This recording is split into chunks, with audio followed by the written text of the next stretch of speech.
और मैंने एग्ज़ाम के डेट से कुछ दिन पहले जाने के लिए टिकट कंफर्म करवा लिया। लेकिन इस बार मैं कंफर्म था कि एग्ज़ाम तो उसी दिन होगा, लेकिन बात यही नहीं ख़त्म होती।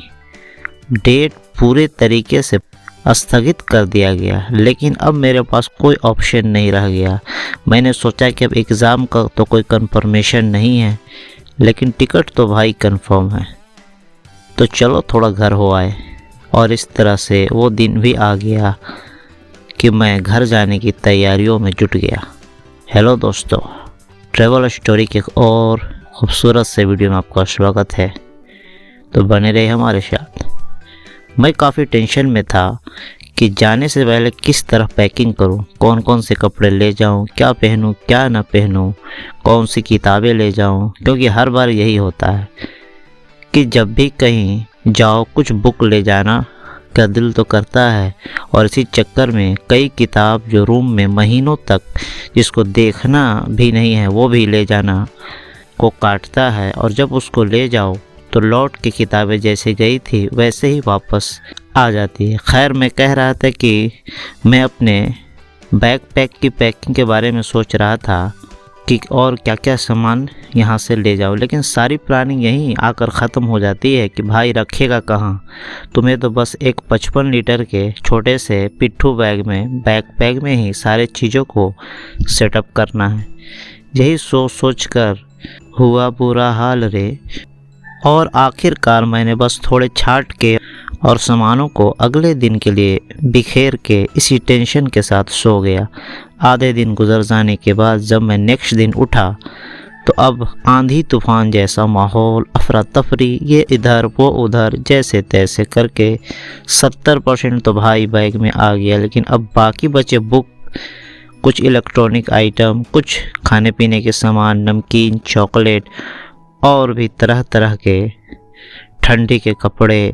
बस फिर क्या, अब बैग के बाद झोला, 3-4 छोटे छोटे बैग में सब एडजस्ट हो गया। लेकिन बात यही नहीं ख़त्म होती, अब इसको स्टेशन तक ले जाना। इस तरह it is a big problem. कुल 7 और मैं मिलाकर 8 पार्सल हो गया। अब क्या करा जाए। शुरू में तो सोचा कि मेट्रो से जाऊं और कम पैसे में काम बन जाएगा, लेकिन जब दोस्तों ने सारे लगेज को ड्रॉप कर जाने का इरादा किया तो मैंने देखा कि एक इंसान और 7 छोटे बैग, छोटे बड़े मगर बहुत हल्के बैग, बट उसका परिमाण ज़्यादा था, उसकी क्वांटिटी ज़्यादा थी। तो मैं कैसे जाऊंगा इसको लेकर मेट्रो में, और 2-3 जगह यहाँ चेकिंग भी होती है, तो अलग ही एक समस्या था। तो फाइनली मैंने डिसाइड किया कि ऑटो रिज़र्व करना पड़ेगा। इस तरह ऑटो ने तूफ़ानी रफ्तार से मुझे स्टेशन पर पहुंचा दिया। अब स्टेशन पर जब मैं ऑटो से उतरने लगा तो मैं ये नहीं डिसाइड कर पा रहा था कि ये मैं कैसे मैनेज करूं। अगर और कूली तो ऐसे ही बंदे की तलाश में रहते हैं, लेकिन बात ऐसी थी कि बैग, झोले और जो छोटे छोटे बैग थे सब काफ़ी हल्के थे। इसलिए मैंने अपने आप पर भरोसा जताया और निकल पड़ा प्लेटफॉर्म की ओर। और सबसे बड़ा टेस्ट इम्तिहान ये था कि इतने लोगों की भीड़ और इतने लोगों के लगेज एक एक करके स्कैनर में रखे जा रहे थे, और स्कैनर भी बहुत बड़ा था। अगर एक साइड से इंसान अपना लगेज रखता तो दूसरे साइड जाते जाते औरों के लगेज के नीचे धक्के खाता इधर उधर सामान हो जाता है। और मेरा तो हर आइटम काफ़ी छोटे साइज में था, और लोगों के बड़े बड़े लगेज में आइटम के टूटने फूटने का भी डर था। खैर, जैसे तैसे करके मैंने अपने लगेज को स्कैनर से निकाला, लेकिन हद तो तब हो गई जब एक कागज़ के झोले ने मेरा साथ छोड़ दिया और उसका जो हाथ पकड़ने का होता है वो भी फट गया। अब क्या था, एक और पंगा हो गया। अच्छा ये था कि वहाँ एलिवेटर का इंतज़ाम था, तो बड़ी आसानी से मैं प्लेटफॉर्म के ऊपर वाले पाथ पर पहुँच गया। ऊपर जो रास्ता बना होता प्लेटफॉर्म का, उस पर पहुँच गया, और कुछ दूरी चलने के बाद अपना प्लेटफॉर्म आ गया। यहाँ भी एक साइड एलिवेटर की वजह से काम आसान हो गया, और सोने पर सुहागा कि मेरा बोगी नीचे आते ही सामने दिख गया। जब मैं प्लेटफॉर्म पर अपने ट्रेन के करीब पहुंचा तो मैंने खिड़कियों से आइडिया लगाना चाहा कि किधर से जाना ठीक रहेगा, इस दरवाजे से कि उस दरवाजे से। तो बाहर से तो कुछ आइडिया नहीं लगा, तो आखिरकार मैंने ये अंदाज़ा लगाया कि अंदर जाकर ही देखना पड़ेगा। एंट्री गेट पर कुछ लोग अंदर कुछ लोग बाहर अपने बॉडी को मूवमेंट दे रहे थे, यानी कि आधे बदन उनके अंदर थे, आधा बदन बाहर थे। कोई पान खा रहे थे, कोई गुटखा खा रहे थे। लेकिन खैर मैंने उनको बोला भाई थोड़ा साइड हो जाओ, और इस तरह से मैं अपने बोगी में आ गया। यहाँ का तो मामला ही कुछ और था। हमेशा की तरह ही था कि जब मैं वहाँ पहुँचा तो पूरे सीटों पर लोग बैठे हुए थे, और सारा जितना भी सामान और लगेज था, बक्सा था, किसी के पास टीना का बक्सा, किसी के पास किसी चीज़ का बक्सा, पूरा एकदम पूरे फैमिली का सारा सामान भरा पड़ा हुआ था, और पूरा बोगी पूरी तरीके से फुल थी सामानों से। तो मैं सोचा कि मैंने अपना सामान कहाँ रखना है, मुझे अपने सीट के नीचे भी कोई जगह नहीं मिली। खैर मैंने आमने सामने इधर उधर करके और कुछ अपने सीट पर भी सामान रख के मैंने मैनेज किया। जैसे तैसे सामान खिसका कर एक बैग यहाँ तो दूसरा बैग वहाँ, तीसरा अपने सीट पर, और बाकी छोटे बैग और बुक को भी मैंने अपने सीट पर ही रख दिया। इत्तेफाक से मेरी अपर बर्थ थी तो ज़्यादा दिक्कत नहीं हुआ। पहली बार शायद मैं आधा घंटा पहले ट्रेन से पहुँच गया हूँ, ये एक अच्छा एहसास था। ये पहले बहुत ही ज़माने के बाद हुआ कि मैं आधा घंटा पहले ट्रेन पर पहुँच गया, और ये एक अच्छा एहसास था। और ट्रेन चलने लगी। दिल्ली से पुरी के लिए ट्रेन अभी तक लोगों से भरी, सभी सीट के नीचे हमेशा की तरह बहुत ज़्यादा सामान। मुझे अपने बर्थ के नीचे जगह नहीं मिली, सो साइड वाले बर्थ के नीचे मैंने अपना एक बैग रख दिया। स्लीपर्स बोगी में थोड़ा मैनेज करके चलना पड़ता है, आपको थोड़ा सब्र करना पड़ता है। खैर ये तो कोई बड़ी बात नहीं है, लेकिन इतना तो चलता है भाई। इंडिया रेलवे में यही तो खूबसूरती है। यहाँ के लोगों को अब देखें 1500 से 2000 किलोमीटर पूरी तक जर्नी है, और इसमें कोई कानपुर तो कोई इलाहाबाद तो कोई भभुआ तो कोई गया तो कोई ककरडुमा तो कोई कहीं कोई हज़ारीबाग, और इसी तरह झारखंड होते हुए फाइनली ओडिशा में अपने मंजिल पर जाकर अपना सफ़र मुकम्मल करती है। इस सफ़र में अलग अलग जगह के लोग, अलग अलग सपने, उम्मीदें, आशाएं, कोई अपनी मंजिल को उसके आखिरी मकाम पर पहुंचा के जा रहा है, तो कोई किसी के सपने अभी बीच रास्ते में हैं, और किसी ने अभी सपना देखना शुरू किया है। कोई खुशियों को लिए हुए और कोई मायूस होकर। लेकिन ये ज़िंदगी है, इसमें अप्स और डाउन तो आएंगे। बस आपको मुश्किल हो या आसान, सीधे रास्ते पर, सच्चे रास्ते पर पॉजिटिव माइंड के साथ ज़िंदगी को आगे बढ़ाना है। और सच हमेशा बोले, क्योंकि ये ख्याल रखें कि सच हमें सिर्फ एक बार ही बोलना पड़ता है, लेकिन झूठ हर वक्त फिर से एक नए झूठ का नाम ले लेता है। हाँ, तो मैं बात कर रहा था कि अभी तो भाई चाय गरम, पानी, वेज बिरयानी, अंडा बिरयानी, फिर से अदरक वाली चाय। लो ये क्या, इसी बीच में टीटी साहब भी अपना चाट लेकर आ गए, और लोग तपाक से जल्दी जल्दी अपना टिकट दिखा रहे हैं। अरे भाई मोबाइल बाद में चला लेना, पहले टिकट तो दिखा दो। टीटी साहब ने एक मूवी देखते वाले आदमी को, जो एक मूवी देख रहा था, बहुत तेज़ साउंड में उसको झल्लाते हुए बोला, लो ये ब्रेड कटलेट तो रह ही गया। अगर मैं ये कहूँ कि अभी का लाइव सिनेरियो क्या है, तो अभी रात के 11:15 बज रहे हैं, और लोगों ने अपने मिडिल बर्थ को खोल दिया है, और कुछ लोग इस कड़ाके की ठंड में कंबलों के अंदर हाथ में दुनिया का एक अजूबा स्मार्टफोन लेकर ब्लैंकेट के बाहर झांक रहे हैं। इसी बीच एक पुलिस वाले ने यात्रियों को अलर्ट किया, ऐसा अलर्ट किया कि लोग सकते में पड़ गए। अलर्ट ये था कि भाई आप लोग 11 बजे तक अपने मोबाइल चार्ज कर ले, और उस टाइम इत्तेफाक से 11 ही बज रहे थे। तो पता नहीं इसने कितना टाइम देने का इरादा कर लिया था। और वे कह रहे थे पुलिस वाले कि गारंटी नहीं, कोई गारंटी नहीं, आपका मोबाइल खींचा जा सकता है।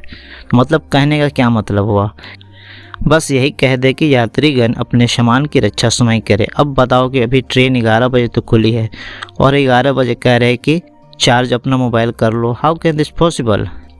अभी चारों तरफ से किसी के मोबाइल से 90s के महाफ्लॉप फिल्म की आवाज़ लगातार आ रही है, लेकिन पैसेंजर क्या कर सकते हैं, आज़ादी इसी को तो बोलते हैं।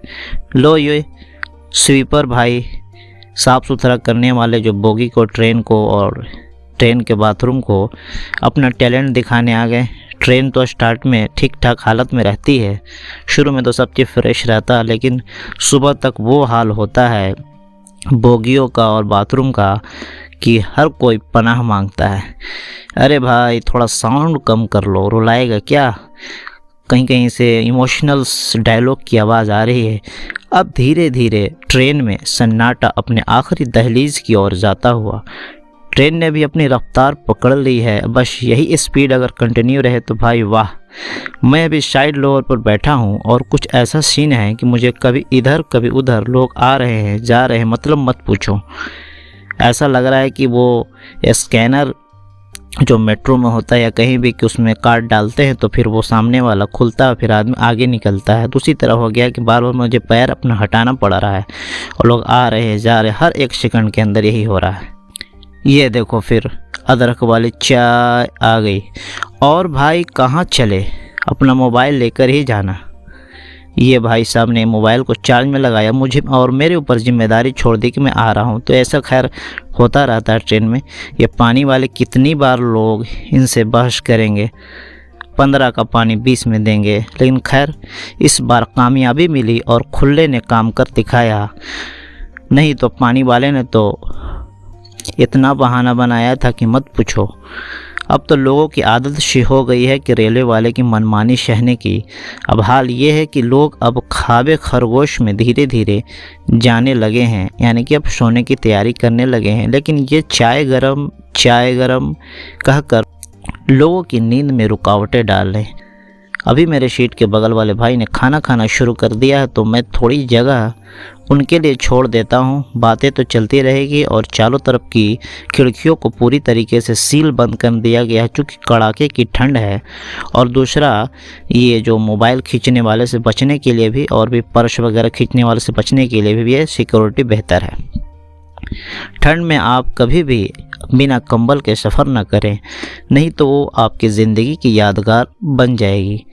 चाय चाय चाय, अरे ये क्या है भाई, ये कौन सा लिरिक्स है? खैर आवाज़ ही की तो बदौलत पिया जा रहा है ये चाय। नहीं तो गर्म पानी सर्दी के मौसम के लिए बहुत अच्छा है। गर्म पानी और चाय दोनों में कोई फ़र्क नहीं, कुल्ला करके फेंक सकते हैं। नहीं तो ले, ये कौन सा डायलॉग बज गया भाई, नहीं तो अनर्थ हो जाएगा। ये मूवी के डायलॉग, अदालत, पुलिस केस और बैकग्राउंड इमोशनल म्यूजिक के साथ ये किसकी मोबाइल में चल रहा है भाई? बंद करो। लो ये रिंग किसका मोबाइल बज रहा है भाई? ये उड़िया लैंग्वेज में कौन बात करने जा रहा है? यही तो डाइवर्सिटी है, इसको विविधता बोलते हैं कि कोई हिंदी में, कोई उर्दू में, कोई मगही में, कोई भोजपुरी में, कोई ओडिसी में और ना जाने कितने तरीके के लैंग्वेज यहाँ एक ही साथ चारों तरफ से आवाज़ आ रही है। हाँ, हिंदी, उर्दू और इंग्लिश को तो थोड़ा मिक्स करके हल्का फुल्का वाला लोग सारे लोग इंडिया में समझ जाते हैं। लेकिन खैर अभी मैं थोड़ा फुल स्टॉप डालता हूँ, बगल सीट वाले कुछ चिट चैट करना चाहते हैं। चाय वाले याद रख के चाय और ये बातचीत मेरे बगल वाले भाई साहब से ख़त्म हो गई। और ये क्या कि अब जब सोने की तैयारी की जा रही है तो चारों तरफ से फुल साउंड में साउथ इंडियन भोजपुरी गाने लोग काफ़ी तेज़ आवाज़ में बजा रहे हैं। लेकिन कुछ लोग कमेंट भी कर रहे हैं कि भाई बंद कर लो, लेकिन नहीं, सब बेशुद्ध। ऐसा लग रहा है मानो आज के बाद इनके हाथ में मोबाइल आएगा ही नहीं। अरे भाई ईयरफोन लगा ले, अपना कान ख़राब करो ना, लोगों को क्यों परेशान कर रहे हो? It's all about ecological balance. और यही कारण बनता है कि जब कोई रूल रेगुलेशन तोड़ता है, अरे भाई बर्दाश्त की भी हद होती है। खैर ये वक्त भी ऊपर वाले के रहम करम से गुजर जाएगा। अब क्या शोए इतने हंगामे के बीच। और हद तो तब हो जाती है कि इनको ज़रा सा भी एहसास नहीं है कि हमने लोगों को कितना परेशान किया है। जब खुद सोने जाएंगे तो हल्की सी भी आवाज़ पर टोक देते हैं, और जब खुद इनके मोबाइल में थिएटर शुरू हो जाता है तो क्या कहने का है। सफ़र में ये खासियत है कि लोग अच्छे लोगों को ही याद रखते हैं, बुरे लोगों के बारे में लोग सोचना भी पसंद नहीं करते। एक ही सफ़र है, दो ही ऑप्शन है, या तो आप पॉजिटिव इम्पैक्ट छोड़ कर जाते हैं, लोगों को साथ आपकी बातें सराहते हैं और आपको अच्छे यादों में रखते हैं। लेकिन इसके अपोजिट सेकंड ऑप्शन में आप नेगेटिव इम्पैक्ट के साथ लोगों के गुस्से, नफ़रतों और गालियों से याद किए जाते हैं। और लोग निगेटिव इम्पैक्ट वाले के बारे में सोचने की जहमत भी नहीं करते। सो जितना भी लंबा सफ़र हो पॉजिटिव इम्पैक्ट बनाए रहें और ये ध्यान दें कि पॉजिटिव इम्पैक्ट बनाने में आपको थोड़े बर्दाश्त का भी सामना करना पड़ सकता है। इसलिए सफ़र में मेल मिलाप के साथ, खुशगवार माहौल के साथ, बिना किसी को परेशान किए अपने अच्छे बिहेवियर के साथ यात्रा का आनंद लें। और जब रात के 2 से ज़्यादा टाइम हो गया तो जो लोग हंगामा करने से बाज नहीं आ रहे थे उनके हंगामे अब खर्राटों में बदल गए हैं और लोग खाबे खरगोश में चले गए हैं, यानी कि घोड़ा बेच के सो गए हैं। लेकिन मैं थोड़ा झाँक झाँक कर अपने लगेज को देख ले रहा हूँ क्योंकि मुझे लेट नाइट तक जगने की आदत है। लेकिन खैर मैं भी कितने देर जगा रहूँगा, मुझे भी नींद की बेहोशी छाने लगी और मैं कंबल में अपने आप को समेटे नींद की तरफ चल दिया हूँ। Good night. और क्या अभी कर सकते हैं भाई, गुड नाइट कहने से बात नहीं चलेगी।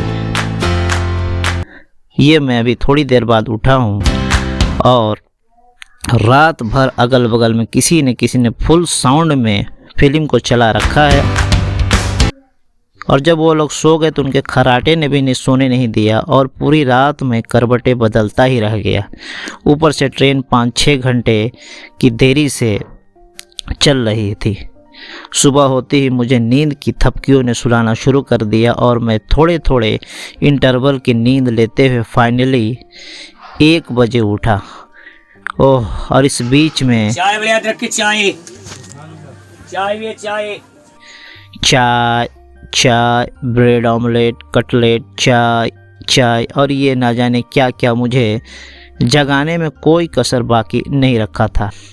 खैर उठने के बाद फ्रेश होकर मैं फिर से ट्रेन की विंडोज से बाहर की तरफ प्रकृति की बेहतरीन नज़ारों के लुत्फ़ लेने लगा और ये सफ़र बड़ी तेज़ी से फ्रूटी, पानी, बोतल की आवाज़ों के साथ एकदम खामोशी से जारी है।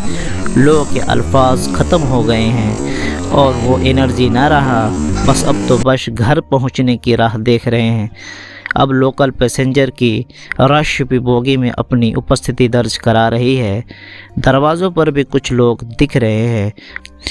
हर कोई बेजान सा पड़ा हुआ, जैसे छूने से बिखर जाएगा, इस तरह से हो गया है। मोबाइल की बैटरी भी ख़त्म होने को है और लोगों की भी बैटरी ख़त्म होने को है और लोग किसी भी तरह से साउंड पोल्यूशन नहीं कर रहे हैं। इन अदर वर्ड ये कहा जा सकता है कि जल्द अज जल्द बाहर निकलने के लिए बेताब हैं और ऐसा लग रहा है कि अभी इमरजेंसी वार्ड से निकलने की जद्दोजहद कर रहे हैं।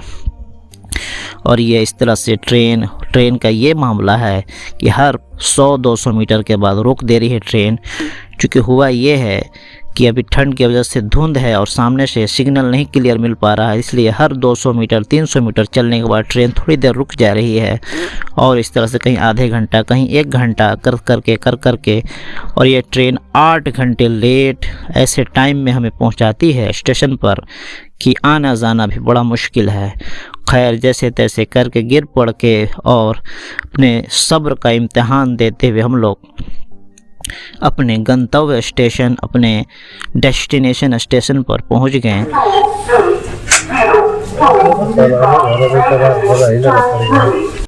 तो इस तरह से हमारा ये सफ़र कंप्लीट हुआ। चाय, ब्रेड ऑमलेट, कटलेट, पानी बोतल, फ्रूटी भाई। और एक चीज़ और है कि रास्ते में आते हैं बहुत सारे माजूर मांगने वाले, तो उन्हें भी थोड़ा थोड़ा दे दिया करें और कोशिश करें कि वो जो बाथरूम होता है ट्रेन में, वो पूरे सफ़र में उसको एकदम साफ़ सुथरा रखने की कोशिश करें अपने तरफ से। और भी जितना हो सके आप गंदगी कम फैलाएं, डस्टबिन में सारे सामानों को डालें और ख़ास ख्याल रखें रास्ते में सामान को नहीं रखें इधर उधर, अपने सीट पर रखें या नीचे रखें और लोगों के आने जाने के लिए रास्ते छोड़ दें। लोगों को परेशानियों का कारण ना बने, चूँकि ऐसे भी भीड़ बहुत ज़्यादा होती है, तो इसलिए कोऑपरेट कर चले और ज़्यादा लड़ाई झगड़े इस सब को नौबत नहीं डाले। अपना एटीट्यूड का मसला ट्रेन में ना बना ले, कोई भी चीज़ को लेकर बस उसको नज़रअंदाज करें। और हाँ, ये है कि आपको एक चीज़ मैं ख़ास बात बता दूँ कि 139 जो नंबर है रेलवे का, बड़े काम का नंबर है और रेलवे हेल्प मदद करके एक एप्लीकेशन भी है, या फिर उसको आप ऑनलाइन ये भी कर सकते हैं, सर्च कर सकते हैं रेलवे मदद के नाम से।